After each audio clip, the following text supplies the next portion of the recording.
మీ మాట మీద మీకు అంత నమ్మకం ఉంటే మీరు రాజీనామా చేయండి, అన్ని పార్టీల టికెట్లు ఇంక్లూడింగ్ వైసీపీ తెచ్చుకోండి, నేను ఇండిపెండెంట్గా పోటీ చేస్తాను. మీకన్నా కూడా 1000 ఓట్లు ఎక్కువ తెచ్చుకోలేకపోతే. గత కొన్ని రోజుల క్రితం ఒక మీడియా ఛానల్కి ఇచ్చినటువంటి ఇంటర్వ్యూలో రఘురామకృష్ణరాజు మాట్లాడుతూ జే భీమరావు భారత్ పార్టీ అధ్యక్షుడు మాజీ న్యాయమూర్తి అయినటువంటి జడ శ్రవణ్ కుమార్, అలాగే లిబరేషన్ కాంగ్రెస్ పార్టీ అధ్యక్షుడు అయినటువంటి విజయ్ కుమార్ ఐఏఎస్ వీరిద్దరిని కించపరుస్తూ చేసినటువంటి వ్యాఖ్యలు. అంటే వాళ్ళు 2024 అసెంబ్లీ ఎలక్షన్స్ లో తమ పార్టీ నుంచి ప్రాతినిధ్యం వహించడం జరిగింది. అంటే గుంటూరు జిల్లా తాడికొండ నియోజకవర్గం నుంచి జే భీమరావు భారత్ పార్టీ తరఫున జడ శ్రవణ్ కుమార్, అలాగే తిరుపతి లోక్సభ ఎంపీ స్థానం నుంచి విజయ్ కుమార్ ఐఏఎస్ వీరిద్దరూ కూడా ప్రాతినిధ్యం వహించి ఆ ఎలక్షన్స్ లో పోటీ చేయడం జరిగింది.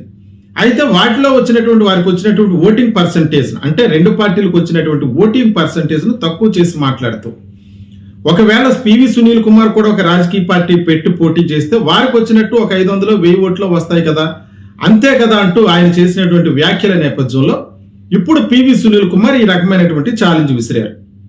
గతంలో శ్రీకాకుళంలో తన ఫోటో పెట్టుకుని గెలిచినటువంటి ఒక వ్యక్తి, అంటే పివి సునీల్ కుమార్ మద్దతు ఇచ్చినటువంటి ఒక వ్యక్తి లోకల్ బాడీ ఎలక్షన్స్ లో అక్కడ జరిగినటువంటి దాంట్లో ఒక జనరల్ స్థానం నుంచి పోటీ చేసి సర్పంచ్ గా ఎన్నికయ్యారని, అదే విధంగా ఆత్మకూరులో ఒక వ్యక్తి తమ యొక్క ఫోటో పెట్టుకుని, అంటే పివి సునీల్ కుమార్ గారి యొక్క మద్దతుతో ఒక 5000 ఓట్ల వరకు సంపాదించారని ఈ సంఘటనలు గుర్తు చేస్తూ, ఒకవేళ తాను పోటీ చేయాలనుకుంటే ఏ రాజకీయ పార్టీ నుంచైనా సరే, అంటే రఘురామకృష్ణరాజు ఏ రాజకీయ పార్టీ మద్దతుతోనైనా, ఇంక్లూడింగ్ వైఎస్ఆర్ కాంగ్రెస్ పార్టీ మద్దతుతోటైనా సరే టికెట్ తెచ్చుకుని తనపై పోటీ చేయాలని, తాను మాత్రం ఇండిపెండెంట్ గా పోటీ చేసి కనీసం 1000 ఓట్ల మెజారిటీతో తనపై గెలుస్తానని ధీమా వ్యక్తం చేశారు.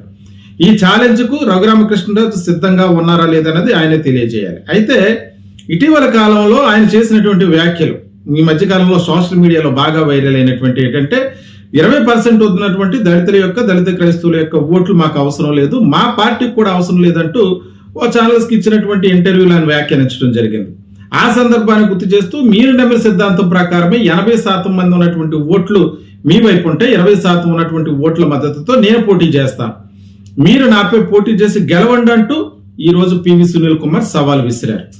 అయితే ఇక్కడ ఆసక్తికరమైన విషయం ఏంటంటే, ఎప్పుడు కూడా దళిత వాడలు ప్రత్యేక పంచాయతీగా చెయ్యాలంటూ ప్రభుత్వం ముందు డిమాండ్ చేసేటువంటి పివి సునీల్ కుమార్ ఇప్పుడు ఒక్కసారిగా రఘురామకృష్ణరాజుకి ఈ ఛాలెంజ్ విసరడంతో, అంటే ఇప్పుడు రఘురామకృష్ణరాజు ఛాలెంజ్ స్వీకరించకపోయినా ఒకవేళ 2029 ఎలక్షన్స్ లో రఘురామరాజుపై పివి సునీల్ కుమార్ పోటీ చేయనున్నారా అనేటువంటి అంశం ఆసక్తికరంగా మారింది.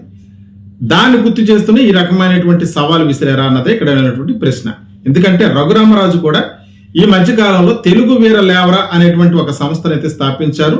దాన్ని ఆంధ్రప్రదేశ్ వ్యాప్తంగా దాన్ని విస్తరిస్తున్నట్టుగా తెలియజేశారు. అయితే కొన్ని మీడియా ఛానల్స్ లో ఈ తెలుగు వీర లేవరా అన్నది భవిష్యత్తులో ఒక రాజకీయ పార్టీగా మారబోతుందేమో అని అనుమానాలు వ్యక్తం చేస్తూ న్యూస్ అయితే ప్రసారం చేయడం జరిగింది. ఒకవేళ ఈ పార్టీ తరపున రఘురామకృష్ణరాజు పోటీ చేస్తే ఆయనపై అంబేద్కర్ ఇండియా మిషన్ తరపున పివి సునీల్ కుమార్ పోటీకి దిగనున్నాడా, ఆ సందర్భంలోనే ఈ రకమైనటువంటి వ్యాఖ్యలు ఏమైనా ఛాలెంజ్ విసరటం జరిగింది అన్నటువంటి అనుమానాలు అయితే కలుగుతున్నాయి.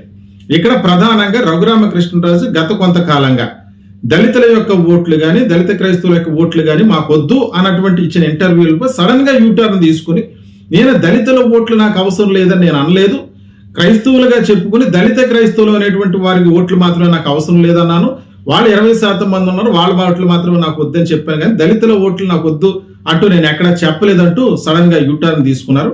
అయితే ఈ వ్యాఖ్యలకు సంబంధించి ఇప్పటి వరకు కూడా తెలుగుదేశం పార్టీ గాని, జనసేన పార్టీ గాని, అంటే ఈ కూటమి పార్టీగా వాళ్ళు ఈ రాష్ట్రంలో అధికారంలో ఉన్నారు, ఈ కూటమి పార్టీ అభ్యర్థిగానే రఘురామకృష్ణరాజు ఉండి నియోజకవర్గం నుంచి పోటీ చేయడం జరిగింది. ఒక రాజ్యాంగబద్ధమైనటువంటి డిప్యూటీ స్పీకర్ పదవిలో కూడా ఉన్నారు.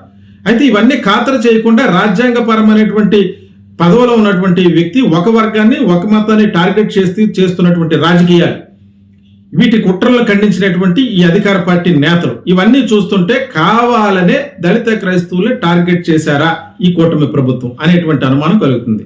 దళిత క్రైస్తవులు, దళితులు కూడా, అంటే మెజార్టీగా దళిత క్రైస్తవులు అన్నవాళ్ళు దళితుల్లోనే ఉంటారు. దళితుల క్రైస్తవుల యొక్క ఓట్లు ఈ ప్రభుత్వానికి అవసరం లేదన్నట్టుగా దళిత క్రైస్తవులు కూడా ప్రభుత్వాన్ని ప్రశ్నిస్తున్నారు. ఇక్కడ ప్రత్యేకించి రఘురామకృష్ణరాజు హిందువులుగా ఉన్నటువంటి దళితులకు సపోర్ట్ చేయడానికి మాత్రమే నేను పార్టీ పెట్టాను, వారి కోసం నేను పోరాడతానని చెప్పారు. దీనిపై కూడా పివి సునీల్ కుమార్ స్పందించారు. మీకు సంబంధం ఏమిటి దళితుల పట్ల పోరాటం చేయడానికి అంటూ ఆయన చేసినటువంటి వ్యాఖ్యలు. వీటన్నిటి నేపథ్యంలో ఈ మధ్య కాలంలో రఘురామకృష్ణరాజు చేస్తున్నటువంటి దాడులకు, అతను చేస్తున్నటువంటి కుట్రలకు వ్యతిరేకంగా అంటే మే 24వ తారీఖున సుప్రీంకోర్టు ఏదైతే తీర్పు ఇచ్చిందో దళిత క్రైస్తవులకు రక్షణ కల్పించలేమని, ఆ తీర్పు వచ్చిన కాడి నుంచి ఉండి నియోజకవర్గంలో జరిగినటువంటి పరిణామాలు వీటన్నిటిని దృష్టిలో పెట్టుకుని అనేక చోట్ల క్రైస్తవులు దళిత క్రైస్తవులుగా పిలువబడుతున్నటువంటి వారు శాంతి ర్యాలీలు చేస్తున్నారు, భారీ బహిరంగ సభలు నిర్వహిస్తున్నారు. క్రమేపీ ఈ పోరాటం రాష్ట్రం అంతా కూడా వ్యాపిస్తుంది. వీటన్నిటి నేపథ్యంలో ఇటీవల కాలంలో రఘురామకృష్ణరాజు యొక్క నియోజకవర్గం ఉన్నటువంటి ఉండి నియోజకవర్గంలో పివి సునీల్ కుమార్ కి సంబంధించినటువంటి ఒక కారు కూడా యాక్సిడెంట్ కు గురైంది. అంటే అనుమానాస్పదంగా జరిగినటువంటి ఈ యాక్సిడెంట్ అంటే దీని వెనక కుట్ర కోణం ఉందా అన్నటువంటి అనుమానిస్తున్నటువంటి నేపథ్యంలో ఎవరైతే ఆ లారీ దురుసుగా దూసుకువచ్చి యాక్సిడెంట్ కారణమైందో వారిపై సంపూర్ణంగా దర్యాప్తు చేయాలి, దీని వెనకాల ఏమైనా కుట్ర కోణం దాగుంటే దాన్ని బయటకు తీయాలంటూ మరి పివి సునీల్ కుమార్ కి సంబంధించినటువంటి వర్గీయులు కూడా పోలీస్ ఫిర్యాదు చేయడం జరిగింది. వాళ్ళు కూడా ఈ కేసుపై ఎంక్వైరీ చేస్తున్నారు. వీటన్నిటి నేపథ్యంలో ఇప్పుడు తాజాగా రఘురామకృష్ణరాజుకి పివి సునీల్ కుమార్ విసినటువంటి ఛాలెంజ్ చర్చనీయాంశంగా మారింది. అయితే ఇప్పటి వరకు ఈ ఛాలెంజ్ పై రఘురామకృష్ణరాజు అయితే స్పందించలేదు. అయితే భవిష్యత్తులో స్పందిస్తారా లేదా అన్నది కూడా చూడాల్సి ఉంది. మరోపక్క దళిత క్రైస్తవులకు ఎస్సీ హోదా కల్పించాలంటూ భీమవరం ప్రాంతంలో కూడా ఒక పోరాటం వేదికగా అక్కడ ఒక మీటింగ్ నిర్వహించనున్నారని, దాని నేపథ్యంలో భయపెట్టే విధంగా పివి సునీల్ కుమార్ ఈ రకంగా యాక్సిడెంట్ తో భయపెట్టాలనుకుంటున్నారా అన్నటువంటి వ్యాఖ్యలు, అటువంటి అనుమానాలు కూడా తలెత్తుతున్న నేపథ్యంలో తాజాగా పివి సునీల్ కుమార్ అయితే నేను దేనికి భయపడే లేదా అన్నట్టుగా చేసినటువంటి వ్యాఖ్యలు. అంటే ఉద్యోగంలో ఇప్పుడు ప్రస్తుతానికి అయితే సస్పెన్షన్ లో ఉన్నారు. అయితే ఆయన ఉద్యోగంలో కొనసాగుతున్నటువంటి సమయంలో కూడా నేరుగా అంబేద్కర్ ఇండియా మిషన్ అనేటువంటి సంస్థను స్థాపించి దళితుల యొక్క సామాజిక అంశాలపై అలాగే బడుగు బలహీన వర్గాల తరపున ఆయన వాయిస్ వినిపిస్తూనే ఉన్నారు. సస్పెన్షన్ లో ఉన్నా సరే అనేక మీటింగులకు ఆయన అటెండ్ అవుతూనే ఉన్నారు. ముఖ్యంగా ఆయన దళితవాడ పంచాయతీలను ప్రత్యేకించి ఈ ప్రభుత్వం దళితవాడను ప్రత్యేక పంచాయతీలుగా మార్పించాలి, దళితులకు రాజకీయంగా స్వయం ప్రతిపత్తి కలిగించాలి, అలాగే సెల్ఫ్ గవర్నెన్స్ చేసుకునే రీతిగా సామాజికంగా అభివృద్ధి జరగాలంటే ఇవన్నీ కూడా జరగాలన్నట్టుగా ఆయన ప్రభుత్వం ముందుంచినటువంటి డిమాండ్ల నేపథ్యంలో తానెప్పుడు కూడా ఎమ్మెల్యేగా కానీ ఎంపీగా కానీ పోటీ చేస్తున్నటువంటి వ్యాఖ్యలు అయితే చేయలేదు. ప్రధానంగా దళిత వాడలో ప్రత్యేక పంచాయతీలు చేయాలన్న డిమాండ్ మాత్రమే ఆయన ప్రభుత్వం ముందుంచారు. ఆ రకంగానే ఆయన పోరాటం చేస్తున్నారు. అయితే తాజాగా చేసినటువంటి ఈ పరిణామాల నేపథ్యంలో రేపు ఖచ్చితంగా 2029 ఎలక్షన్లో రఘురామకృష్ణరాజుపై పివి సునీల్ కుమార్ గారు ఒకవేళ ఏమైనా పోటీ చేయనున్నారా, ఆ సందర్భంగానే ఈ వ్యాఖ్యలు చేశారన్నటువంటి అనుమానాలన్నీ కలుగుతున్నాయి.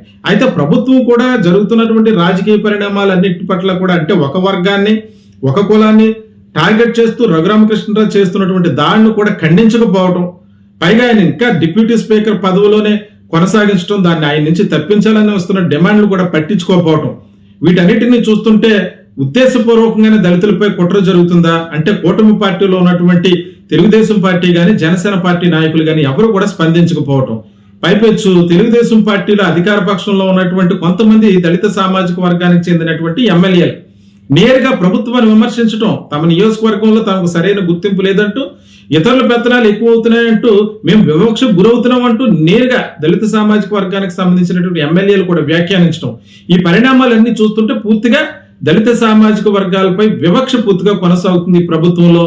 గతంలో ఎన్నడూ లేనట్టుగా జరుగుతున్నటువంటి ఈ వివక్షను వ్యతిరేకించే విధంగా దీనిపై దళితులంతా కూడా ఏకతాటిపైకి వచ్చి పోరాటం చేస్తున్నారు. మరోపక్క దళిత క్రైస్తవులకి ఎస్సీ హోదా కల్పించాలని చేస్తున్నటువంటి పోరాటాలు ఇవన్నీ కూడా ప్రభుత్వాన్ని ఇరకాటం పెట్టే పరిస్థితులకి ఎవరు నెట్టారంటే ప్రధానంగా ఇక్కడ వినబడుతున్నటువంటి పేరు ఏదైనా ఉందంటే రఘురామకృష్ణరాజు. అయితే ప్రస్తుతానికి పివి సునీల్ కుమార్ గారు చేసినటువంటి వ్యాఖ్యలపై ఏ రకంగా స్పందిస్తాడు, ఆయన చెప్పిన వ్యాఖ్యలకి ఏమైనా సమాధానం ఇస్తారా లేదా, ఏం జరగబోతుంది అన్నది మనం వేచి చూడాల్సి ఉంది.